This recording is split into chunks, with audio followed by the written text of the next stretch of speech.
సాయిత్రి రెడ్డి గారు ఫోన్ చేసి ఒకసారి అప్పుడు అమ్మాయికి ఆపరేషన్ అయింది. నేను వస్తానమ్మా, మీకు ఏమో భయపడకండి. ఇక ఆయనకి ఎలా గుర్తొచ్చింది? మీరు అడిగారా, ఆయన అడిగారు? ఆయనే చెప్పారు, గుర్తు తీసుకున్నాం. ఆయనే చెప్పి ఆయన గుర్తు చేసుకుని ఆయనే పంపించారు.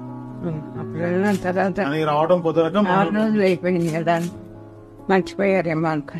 సాయంత్రం తేజ్ గారికి టైం లేక ఆయన మీకు అవసరం ఉంటుందని ఆయనే మమ్మల్ని. సాయితేజీ గారు థ్యాంక్స్ అండి, మీకు నేను గుర్తొచ్చినందుకు చాలా థ్యాంక్స్ అండి. అమ్మా 1,00,000 రూపాయలు ఇచ్చారు సాయితేజీ గారా? సాయితేజీ గారు చాలా థ్యాంక్స్ అండి. సుమారు నేను కాపాడుతాను అన్నది. చాలా కష్టంలో ఉన్నాం. ఆయన వచ్చినప్పుడే సాయంత్రం తేజ్ గారు ఫోన్ చేసి ఫోన్ వాళ్ళకి ఇచ్చి అమ్మకి ఇవ్వండి అని. అమ్మ మీరేం భయపడకండి, వాళ్ళతో చెప్పి పంపించారు.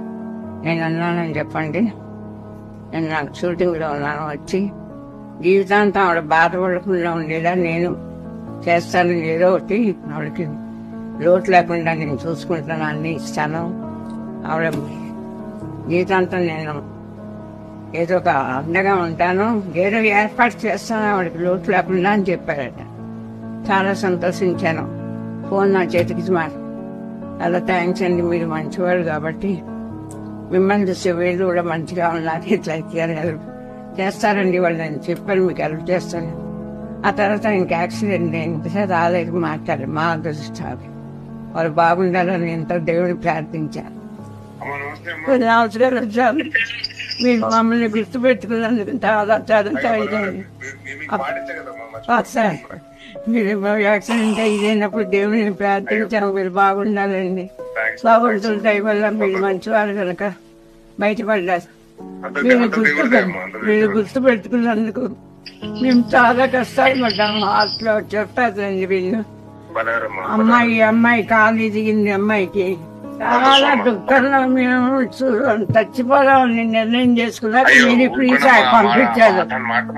లేదండి, మాకు బతికే అవకాశం ప్రాణభిక్ష పెట్టారు అనుకుంటున్నాను.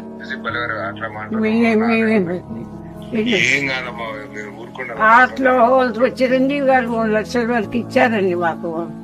మీకు దేవుడు మీకు గుర్తు చేసి మాకు ఇంకా కొన్నాళ్ళు బతికే అవకాశం ఇచ్చారు.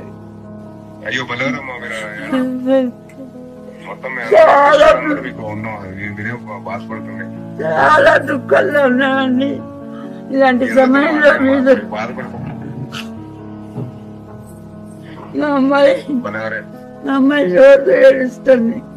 మీ దండం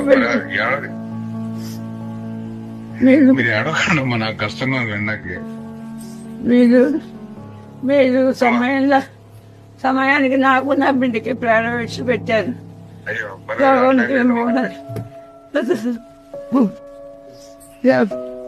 ఊరుకోండి, ఏం కాదు, ఊరుకోండి. మీరు అండర్ ప్లీజ్ ఊరుకోండి, ఏమవుతుంది, మీరు బాధపడకండి అసలు.